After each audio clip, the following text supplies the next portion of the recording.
पंकजा मुंडे यांचा दसरा मेळावा सावरगाव घाटावर अंतिम तयारी। बीड जिल्ह्यातील सावरगाव घाट येथील भगवान भक्तिगडावर मंत्री पंकजा मुंडे यांच्या दसरा मेळाव्याची तयारी अंतिम टप्प्यात आहे। मागील 10 वर्षांपासून या गावी ग्रामस्थांच्या वतीने हा पारंपरिक मेळावा आयोजित केला जातो। यावर्षी शेतकऱ्यांवरचं संकट लक्षात घेता साधेपणाने दसरा मेळावा पार पडणार आहे। भाविकांसाठी जेवण आणि पाण्याची सोय ग्रामस्थांकडून करण्यात आली आहे। आमचे प्रतिनिधी दीपक जाधव यांनी संयोजक आणि ग्रामस्थांशी संवाद साधलाय।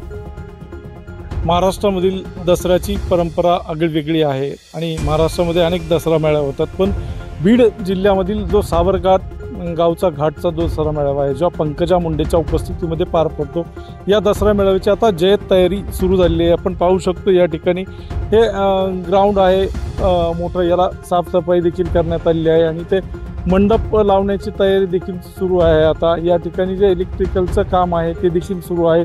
अनेक जे छोटे मोठे काम आहे ते आता प्रगतीपथावरती सुरू आहे। तिथे या ठिकाणी गावकरी देखील आहेत आणि गावकऱ्यांकडनं काय तयारी करण्यात आलेली आहे आपण हे देखील आता जाणून घेऊया।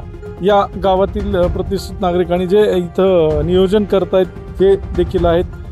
काय तयारी आहे पद्धत या 10व्या वर्षातला आहे, कशा पद्धतीने गेल्या 10 माननीय पंकजाताईंच्या मार्गदर्शनाखाली हा दसरा मेळावा होत आहे। आपण पाहू शकता, आपण 10 वर्षापासून या ठिकाणी येतात।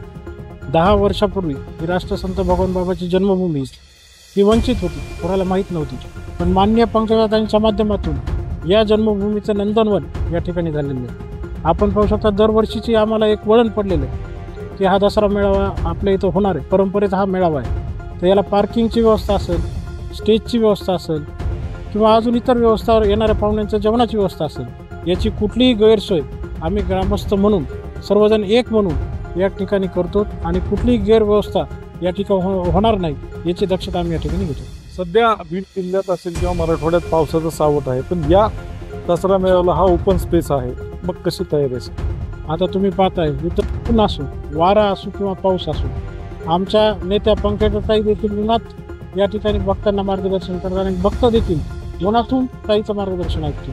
तसं पाऊस जरी आला तरी पावसातून ताई भर उभा पावसात ताई या ठिकाणी मार्गदर्शन करणार आहे आणि भक्त देखील पावसात उभा राहूनच आपल्याला 2 दिवसात परिस्थिती दिसेल की हे सर्व भक्त पावसात या ठिकाणी मार्गदर्शन पाहिजे। कशा पद्धतीने दसरा मेळावा आहे आणि काय वेगळेपण असेल या वेळेच्या दसरा मेळावा? हा जो दसरा मेळावा आहे हे भगवानगडावरून स्वर्गीय मुंडे साहेबांनी दसरा मेळाव्याची परंपरा चालू केली होती आणि त्यानंतर त्यांच्या वारसाने आमच्या नेत्या आणि महाराष्ट्र राज्याच्या मंत्री आदरणीय ताईसाहेब यांनी या ठिकाणी गेली 10 वर्षे तीच परंपरा दसरा मेळाव्याची चालू ठेवलेली आहे।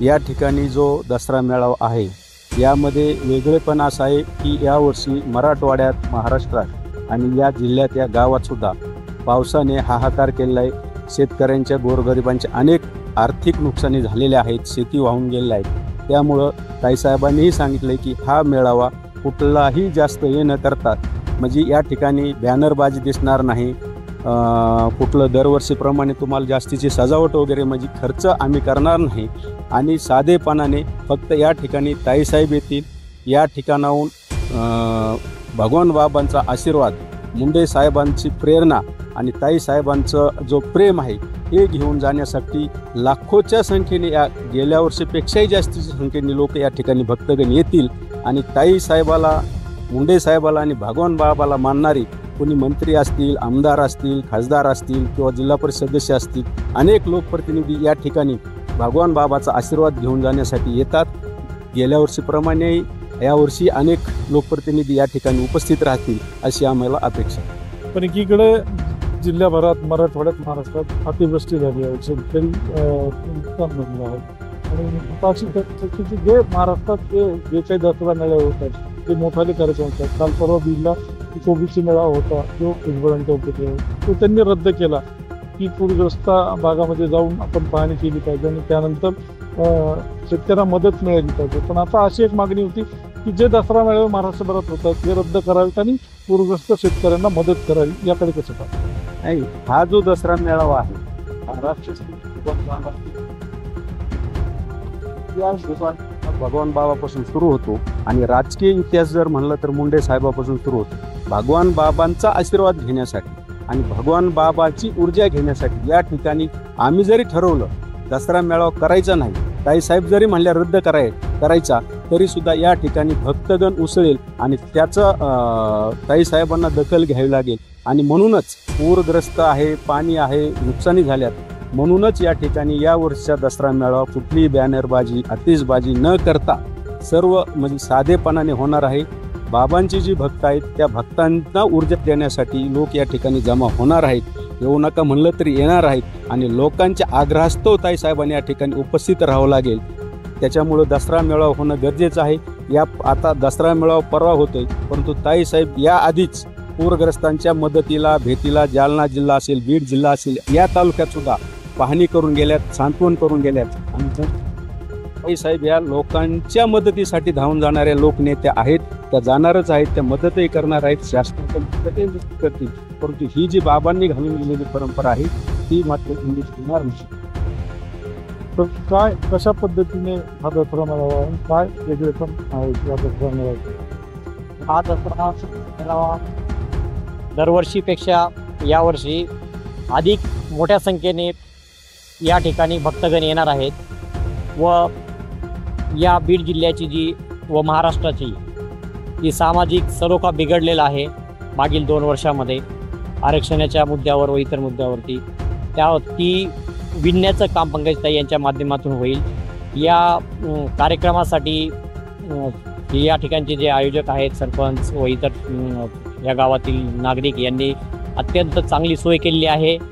महत्त्वाचं म्हणजे पार्किंग जवळच आहे, त्यामुळे जे भक्तगण येणार आहेत त्यांना खूप दूरवरून येण्याची गरज पडणार नाही व निसर्गही साथ देईल.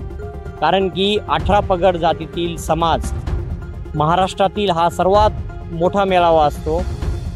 त्या ठिकाणी सर्व समाजाचे समाज बांधव येतात आणि मुंडे साहेबांनी चालू केलेला हा जो दसरा मेळावा आहे तो पंकजाताई पुढे चालवत आहेत. या ठिकाणी गोरगरीब, वंचित, उपेक्षित समाजाला जगण्यासाठी ऊर्जा व स्वाभिमान या ठिकाणाहून मिळत असतो. त्यामुळे हा एकमेव दसरा मेळावा आहे जिथे वंचित उपेक्षितांना स्वाभिमानाने जगण्यासाठी ऊर्जा दिली जाते. त्यामुळे हा निश्चितच पंकजाताई साहेब यांचा मेळावा या ठिकाणी होत आहे, तो इतरांपेक्षा वेगळा आहे आणि निश्चित होईल. आणि या ठिकाणी ताई भक्तगणांना या संदर्भात सामाजिक सलोखा राहील या दृष्टीने मार्गदर्शन करतील अशी आम्हाला सर्व भक्तगणांना अपेक्षा आहे. अनोखा आणि वेगळ्या पद्धतीचा दसरा मेळावा सावरगाव घाट येथे भक्ती पंकजाताई या व्यासपीठावरनं संदेश देतील, काय संदेश देतील लोकांमध्ये हे आता पाहणं उत्सुकतेचं ठरेल. लोकशिवाय मराठीसाठी दीपक जाधव, बीड, सावरगाव घाट.